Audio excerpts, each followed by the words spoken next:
మొదటి దశలోనిక 3వ అధ్యాయం 7వ వాక్యం. అందుచేత సహోదరులారా, మా ఇబ్బంది అంతటిలోనూ శ్రమ అంతటిలోనూ మీ విశ్వాసాన్ని చూచి మీ విషయములో ఆదరణ పొందితిమి. బాగా గమనించండి.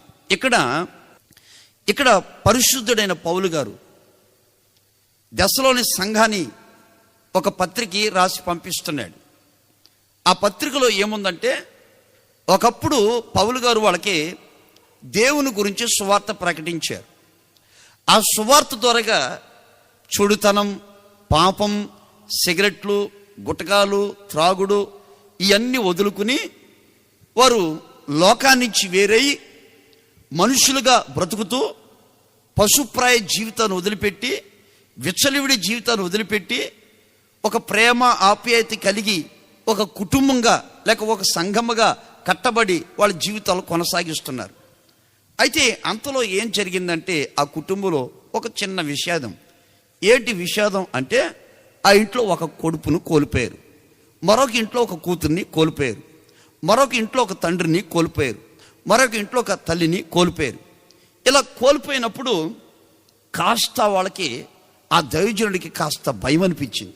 అయ్యి బాబోయ్, వీళ్ళు లోకాన్ని వదిలిపెట్టి, చెడలవాట్లు వదిలిపెట్టి, నిజదేవుని తెలుసుకుని చక్కగా ప్రార్థన చేసుకుంటూ, భక్తి చేసుకుంటూ, వారమంతా పని చేసుకుని, ఆదివారం అయితే చర్చికి వెళ్ళి చక్కగా పాటలు పాడి వాక్యం విని భక్తి మార్గాలు నడుస్తున్న ఈ కుటుంబంలో కాస్త తల్లిని పోగొట్టుకున్నారు, కొడుకును పోగొట్టుకున్నారు, భర్తను పోగొట్టుకున్నారు, భార్యను పోగొట్టుకున్నారు. ఇలాగా ఈ పరిస్థితిలో వారు మరలా దేవుని వదిలిపెట్టేస్తారేమో, లోకంలోకి వెళ్ళిపోతారేమో అని ఏమండి చాలా భయపడ్డారంట. ఎవరు? పౌలు గారు భయపడ్డారంట. పౌలు గారు భయపడిపోయి, కలవరపడిపోయి ఆయన చెప్పే మాటలు చూద్దాం. 2వ వాక్యాన్ని చదువుకుని వద్దాం. ఈ శ్రమల వలన ఎవ్వడును కదిలింపబడుకుండునట్లు మిమ్మును స్థిరపరచుటకును మీ విశ్వాస విషయమై మిమ్మల్ని హెచ్చరించుటకును మన సహోదరుడును, 5వ అధ్యాయం 5వ వాక్యం అమ్మా. అదిగో, అట్టి శ్రమలను అనుభవించుటకు మనం నియమింపబడి ఉన్నామని మీరు ఎరుగుదురు. బాగా గమనించండి. ఈ శ్రమల వలన, ఆ పై వాక్యాలను చదువుకున్నాం మనం, కదిలింపబడిపోతారేమో. చెప్పండి, శ్రమలు వచ్చినాయి, కదిలింపబడిపోతారేమో. ఇట్టి శ్రమల వల్ల మీరు దేవుడికి దూరం అయిపోతారేమో అని ఆయన చాలా బాధపడ్డాడంట. ఎవరో? పౌలు గారు చాలా బాధపడి ఏడ్చుకుంటూ ఆ పత్రికను రాస్తున్నాడు వాళ్ళకి. సరే, బాగా గమనించండి. చిన్న విషయం మీకు తెలియపరుస్తాను, మీకు బాగా అర్థమవ్వాలని ఈ వాక్యాన్ని పోల్చి మీకు తెలియపరుస్తాను. తిమోతి గారు ఆ కుటుంబంలో సమస్య వచ్చేసరికి తిమోతి గారు బైబిల్ తీసుకుని వాళ్ళ ఇంటికి వెళ్ళారు. వెళ్తే ఆ తల్లి చాలా ధైర్యంగా ఉందంట. కొడుకును పోగొట్టుకున్న తల్లి చాలా ధైర్యంగా ఉంది, కొడుకును పోగొట్టుకున్న తండ్రి చాలా ధైర్యంగా ఉన్నాడు, తమ్మును పోగొట్టుకున్న చెల్లి అక్క చాలా ధైర్యంగా ఉంది, మనవలను పోగొట్టుకున్న అవ్వ తాత చాలా ధైర్యంగా ఉన్నారు. పౌలు గారు వాళ్ళ ఇంటికి వెళ్ళి వాళ్ళందరిని చూసి, వీళ్ళకి ఎలా చెప్పాలి, ఇలా ఎలాగా అసలు ప్రార్థన చేసుకుంటారు లేదు, ప్రార్థన అంటే అంగీకరిస్తారు లేదు, పాటలు అంటే అంగీకరిస్తారు లేదు, చర్చ్ అంటే అంగీకరిస్తారు లేదు, ఆయన గడగడ వణుకుపోతుంటే వాళ్ళు అన్నారంట, అయ్యా తిమోతి, మన పాస్టర్ గారికి, పౌలు గారికి చెప్పండి, మేమేమి కలవరపడం, మేమేమి కంగారపడం, ఇట్టి శ్రమల్లో మేము కదిలించబడం, యేసుక్రీస్తు కొరకు మేము జీవితాల్ని త్యాగం చేసుకున్నాం.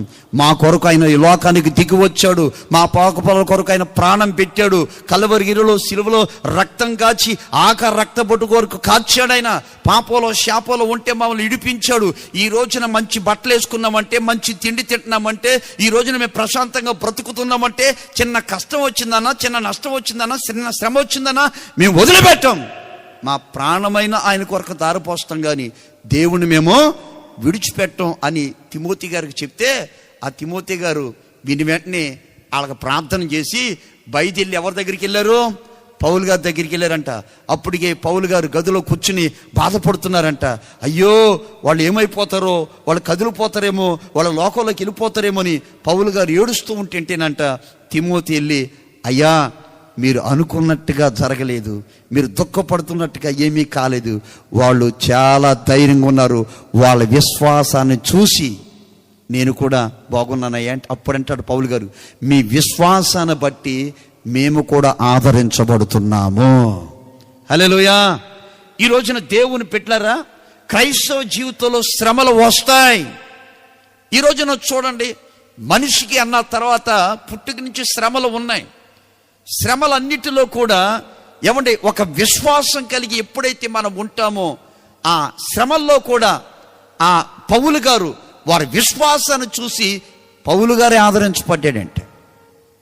మీకు చిన్న ఎగ్జాంపుల్ చెప్తానండి, సందర్భం వచ్చినట్టు చెప్తున్నాను. బైలంగులో శ్రీకాంత్ అనే మంచి పిల్లడు, 30 సంవత్సరాల వయసు ఉంటుంది. ఏమండి కాస్త దేహ బలహీనత వల్ల దేవుడి దగ్గరికి వెళ్ళిపోయారు. ఇంకా నాకు చాలా బాధ అనిపించింది. వాళ్ళమ్మ అంతంత మాత్రం, వాళ్ళ నాన్న అంతంత మాత్రం, ఫ్యామిలీ అంతంత మాత్రం. ఈ బిడ్డను బట్టి వచ్చి ఆ టైంలో 4 మాటలు దేవుని మాటలు విని వాళ్ళు వెళ్ళిపోతూ ఉంటారు అంతే, తండ్రి గారు కూడా రారు. ఏమంటే ఇంకా నేను అనుకున్నాను, అక్కడ వాళ్ళ ఇంట్లో ఎలా ప్రార్థన చేయాలి, ఎలాగ దేవుని మాటలు చెప్పాలి అని 3 రోజులు చాలా నలిగిపోయాను, బాధపడ్డాను. కానీ ఆ ఇంటికి వెళ్ళినప్పుడు దేవుడు అంటే ఆ తల్లి ఆ కొడుకును చూసి ఒక్క మాట కూడా అనలేదు. ఆ కార్యక్రమం అయిపోయిన తర్వాత నేను ఇంటికి వెళ్తే ఆ తల్లి అంటుంది, నాయనా కోడలయ్యా, కోడలకు ప్రార్థించి, ఈ నా భర్త కదా, నా భర్తకు ప్రార్థించి, నా చిన్న కొడుకు ప్రార్థించి, నా పెద్ద కొడుకు ప్రార్థించి అని అంత మట్టుకే కాకుండాను నేను బయటకు వచ్చి కారు ఎక్కుతూ ఉంటే పక్కింటి ఆమె గర్భఫలం లేదు, ఆమెని తీసుకొచ్చి కారు గడు తీసుకొచ్చి ప్రార్థన చేస్తుంది. ఏ తల్లి? కొడుకును పోగొట్టుకున్న తల్లి. అప్పుడు నాకు అనిపించింది, ఆమె విశ్వాసానికి ఆమె క్రియకి నా గుండెల్లో గొప్ప ఆదరణ కలిగింది. ఆమేన్. ఈ రోజున దేవుని పెట్టారా, శ్రమలు వచ్చినప్పుడు కదిలించబడకూడదు. శ్రమల్లో మనం పరిపూర్ణ అవ్వాలి. ఈ శ్రమలు అనేవి తగినవి కాదు. ఈ శ్రమల వల్ల మనకు ఒక విశ్వాసం ఏర్పడాలి. ఆ విశ్వాసం ద్వారాగా ఇరుగు పొరుగు వారికి ఒక గొప్ప ఆదరణ కలగాలి. ఆమేన్. ఒక సేవకునిగా మిమ్మల్ని బట్టి నాకు మీ విశ్వాసాన్ని చూసి నాకేం కలగాలి? ఆదరణ కలగాలి. నా విశ్వాసం చూసి మీకేం కలగాలి? ఆదరణ కలగాలి. అత్తగారులో ఉన్న విశ్వాసాన్ని చూసి కోడలికి ఆదరణ కలగాలి. కోడల్లో ఉన్న విశ్వాసాన్ని చూసి అత్తగారికి ఆదరణ కలగాలి. భర్తలో ఉన్న విశ్వాసాన్ని చూసి భార్యకి ఆదరణ కలగాలి. భార్యలో ఉన్న ఆ విశ్వాసాన్ని చూసి భర్తకి ఆదరణ కలగాలి. పిల్లల్లో ఉన్న విశ్వాసాన్ని చూసి తల్లి తండ్రులకి ఆదరణ కలగాలి. తల్లి తండ్రుల్లో ఉన్న విశ్వాసాన్ని చూసి పిల్లలకి ఆదరణ కలగాలి. ఆమేన్. బాగా గమనించండి, యాకోబు ఐగుప్తుకి వెళ్ళినప్పుడు ఎవరిని చూసి ఆదరించబడ్డాడు చెప్పండి? యోసేపును చూడగానే, యోసేపు బ్రతికి ఉన్నాడని వార్త వినగానే గుండె హృదయము తెప్పరిల్లింది. హల్లెలూయా. ఈ రోజున చూడండి, యవ్వన కాలంలో ఆడపిల్లలు మగపిల్లలు, మీరు కాలేజీకి వెళ్తున్నా, స్కూల్కి వెళ్తున్నా, నువ్వు చదువుతున్నా, ఉద్యోగం చేస్తున్నా, వ్యాపారం చేస్తున్నా, మిమ్మల్ని బట్టి మీ తల్లి ఆదరించబడాలి. మిమ్మల్ని బట్టి మీ తండ్రి ఆదరించబడాలి. ఎందుకురా ఈ కొడుకుని కన్నాను, ఎందుకురా ఈ కూతురుని కన్నాను, ఎందుకు వీళ్ళని చదివిస్తున్నాను, వీళ్ళని చదివించేదానికంటే కూడా అనాథులకు ఒక ముద్ద అన్నం పెట్టడం బెటరు. వీళ్ళకి పోషించేదానికంటే కూడా నా ఆస్తిని అనాథలకు ఇవ్వడం మేలు అని గుండెల్లో బాధపడిన కన్న తండ్రులు ఎంతో మంది ఉన్నారు. గమనించండి, వయసు వచ్చిన ఆడపిల్లైనా మగపిల్లైనా నీ నోటి మాటను బట్టి, నీ ప్రవర్తన బట్టి, నీ చూపును బట్టి, నీ నడకను బట్టి కన్న తల్లి గుండెల్లో, కన్న తండ్రి గుండెల్లో ఏ కలగాలంటే ఆదరణ కలగాలి. ఎవరు కలగాలి చెప్పండి? చూడండి, రూతమ్మ ఉంది. రూతమ్మ ఎక్కడికి వెళ్ళింది? పొలానికి పనికి వెళ్ళింది. ఎప్పుడు? నీడపాటు ఉండే మనిషి, ఎండ దెబ్బ తగలేకుండా పెరిగిన మనిషి. ఏమండి, అటువంటి మనిషి ఎక్కడికి వెళ్ళింది? మిట్ట మధ్యాహ్నం పూట పొలానికి వెళ్ళి పరగేరి 4 గింజలు తీసుకొస్తుంటే, ఏమండి ఆ గింజలు అత్తకిస్తుంటే అత్తగారు తిని తన శ్రమను చూసి, తన విశ్వాసాన్ని చూసి నయోము తల్లి ఆదరించబడ్డది. ఆమేన్. ఈ రోజున బైబిల్ పట్టుకున్న మనం, ప్రార్థన చేస్తున్న మనం ఎక్కడ ఉన్నా సరే నిన్ను బట్టి నీ కుటుంబానికి ఏం కలగాలి? దుఃఖం కలగకూడదు, అవమానం కలగకూడదు, ఆదరణ కలగాలి. చేతులు పైకెత్తి మీ విశ్వాసము ద్వారాగా ఒక ఆదరణ కలుగునుగాక. మీ శ్రమల అంతటిలో, ఇబ్బంది అంతటిలో చూసి వాళ్ళకి ఒక ఆదరణ కలుగునుగాక. ఆమేన్.